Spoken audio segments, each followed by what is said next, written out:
Aí, professor Lucas aqui, com a nossa disciplina de controles estatísticos de processos. Só lembrando que a gente entrou na etapa em que nós estamos trabalhando diretamente com controle de qualidade e gestão de qualidade. Já entendemos alguns conceitos iniciais e no último vídeo eu apresentei para vocês as eras da qualidade. Nessa aula de hoje nós vamos conhecer os principais autores que a gente chama dos gurus de gestão de qualidade. Foram eles que trouxeram e implementaram as principais ideias relacionadas à gestão de qualidade. O primeiro autor que a gente vai falar aí é Schwartz. O Schwartz é conhecido como o pai do controle estatístico. Então, essa disciplina nossa, tudo nosso que a gente viu na primeira etapa, na segunda etapa, a ideia de cartas de controle, gráficos de controle para variável, para atributo, tudo isso vem desse cara aqui, ó. Tenho certeza que todo dia vocês dormem pensando em Schwartz, agradecendo ele pelo controle de qualidade, tá? Pelo controle estatístico de qualidade ou controle estatístico de processo. Então, Schwartz é conhecido como o pai desse controle estatístico e ele serviu de inspiração para outros dois autores, que são Deming, nós vamos conhecer ele mais adiante, e Juran. Também vou falar dele mais à frente aí. Vão ser outros dois autores que nós vamos discutir. Schwartz, ele é o criador do ciclo PDCA, né, que é aquela melhoria contínua. Curiosamente, esse ciclo PDCA, ele é muitas vezes chamado de ciclo de Deming, que é outro autor. Então tem essa confusão, é muito comum isso acontecer. Mas o real autor e criador do ciclo PDCA é Walter Schwartz, tá? O nosso querido criador das cartas de controle. Segundo autor, Philip Crosby. Philip Crosby é o autor que está associado a defeito zero. Então, o produto não pode ter defeitos, seguir o padrão. E a ideia é fazer certo desde a primeira vez, tá? E a qualidade tem uma visão segundo o cliente. O que o cliente quer? Aquilo é bom para o cliente? Então a ideia de qualidade, ela é criada apenas visando defeito zero e visão do cliente sobre o produto. Edward Deming, terceiro autor que a gente vai entender os seus conceitos. Deming é considerado o principal autor que fala sobre gestão de qualidade. Tá? A qualidade de Deming tem o cliente como foco. E o Deming tem uma sensibilidade de que os desejos mudam com o tempo e os desejos mudam com as pessoas.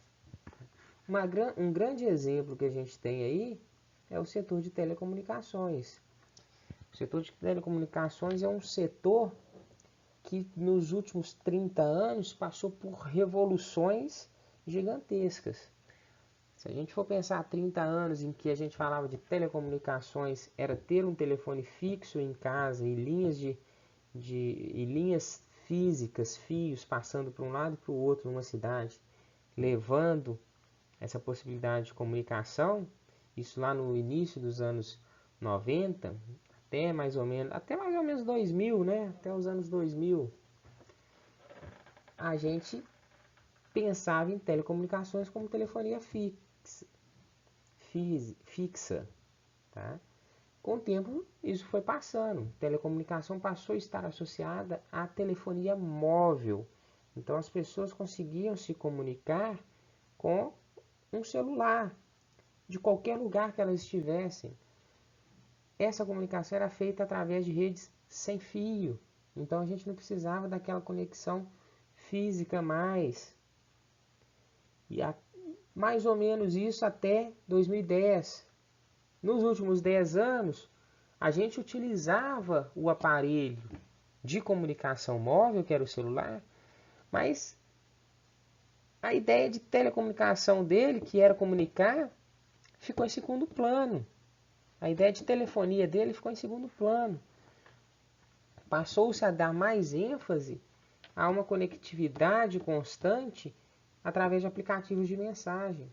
Hoje a gente troca várias formas de comunicação telefônica por comunicações por mensagem, seja aplicativos de mensagem, seja através de e-mail. Então, os desejos do cara que vai comprar um telefone hoje não é saber se o telefone fala bem, se o telefone consegue ter rede em qualquer lugar. Talvez hoje seja mais interessante a qualidade da câmera do que a qualidade de uma ligação. Então, o Deming tinha uma sensibilidade muito grande para essa ideia. Os desejos mudam. O tempo evolui o que a pessoa quer. Tá? Consequentemente, a ideia de qualidade também muda. A gente tem um grande exemplo aí na indústria de fotografia, em que nós tínhamos a Kodak como uma das maiores fabricantes de máquinas fotográficas e de filmes de máquina fotográfica para revelação. Kodak teve uma proposta por um cara de criar uma câmera digital, de que não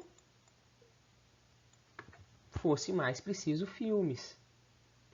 Kodak, mas se eu criar uma câmera digital, eu paro de vender filme. Filme é minha principal fonte de renda, meu principal fator produtivo. Então, eu não vou mexer com a câmera digital. O que aconteceu? Outra empresa veio e criou a câmera digital, colocou a câmera digital no mercado, a câmera digital se popularizou e a Kodak acabou, porque a Kodak não conseguiu acompanhar as pioneiras no processo de digitalização fotográfica, né? Digitalização da fotografia. Tá? Então, os desejos mudam. Não é porque algo é feito dessa forma hoje que ele vai ser feito dessa forma o resto da vida. Deming tinha a ideia de aperfeiçoamento constante do produto, tá? E a qualidade que tinha que nortear todo o processo. E Deming repudiava a ideia de inspeção. A gente não podia produzir baseado em inspeção. A gente tinha que garantir a qualidade desde o início. E a gente conseguia garantir essa qualidade através de aperfeiçoamento do processo e treinamento das pessoas que estão trabalhando naquele processo. Tá? Além de uma liderança bem efetiva. Um processo que não é bem liderado não tem qualidade, ele não consegue ter qualidade se ele é mal liderado. Ele também repudiava a ideia de lucro na base do preço. Tá? O lucro não vinha com o aumento do preço. E a gente consegue entender que lucro e preço são diferentes. Tá? Consequentemente, se ele buscava mudanças no processo para aperfeiçoar o processo, ele tentava implementar inovações, quebrar barreiras entre departamentos, permitindo que os departamentos conversassem mais sobre o processo e que um pudesse ajudar o outro e contribuir na melhoria do outro. Eliminação de slogans superficiais, eliminação de padrões artificiais, tá?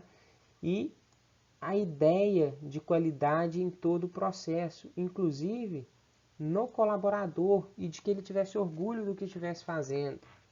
Programas de educação e de treinamento, de forma que a qualidade fosse transmitida como objetivo de todo mundo que estivesse ali trabalhando.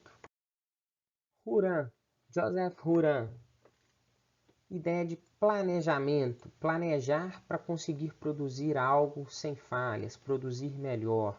Então ele implementou a ideia de planejar antes de começar.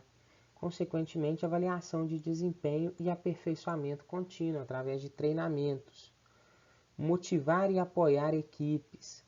Então, a gente começa a perceber que as ideias de Juran são bem parecidas com as ideias de Deming.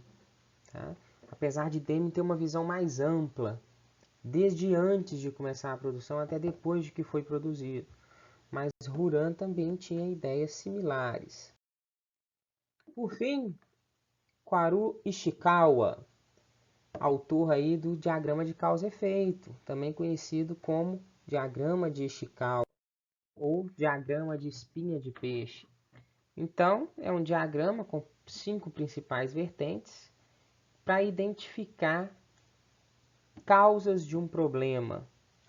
A primeira vertente relacionada à infraestrutura, segunda vertente relacionada a equipamentos, a terceira vertente relacionada a pessoal e, no meu caso aqui, eu coloquei uma outra vertente, já que eu estou falando de um acidente aéreo, relacionada ao controle de voo. Então, essas vertentes podem ser adicionadas de acordo com o problema que você está analisando. Então, são grupos gerais de causas que podem ter acontecido. Esse é um exemplo básico só para a gente ter uma noção. Se a gente estiver fazendo diagrama de causa e efeito de um acidente aéreo, de infraestrutura, a gente pode ter problemas de sinalização ou problemas na pista. De equipamento, os equipamentos eram antigos, os equipamentos falharam. Problemas de pessoal, erro humano, faltou gente para trabalhar, então a mão de obra era insuficiente. Ou o problema estava lá no controle de voo, faltou comunicação, teve desatenção de quem estava fazendo esse controle de voo. Então, é um diagrama que ajuda na identificação das causas do problema. Percebam aqui, identificação do problema é uma coisa, identificação do que causa o problema é outra coisa completamente diferente. A gente pode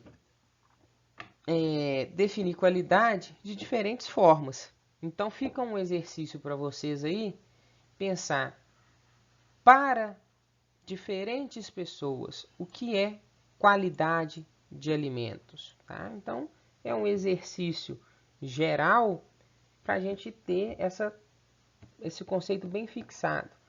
A qualidade muda, a qualidade varia. E para finalizar, um breve exercício, vocês não precisam entregar esses exercícios, mas é só para trazer a ideia de fixação, tá? Então, 6 perguntinhas aí para vocês exercitarem o que a gente viu nos últimos vídeos. Beleza, turma? Por hoje é só, finalizamos por aqui. Na próxima aula a gente vai começar a trabalhar mais a fundo as ferramentas da qualidade. Até lá!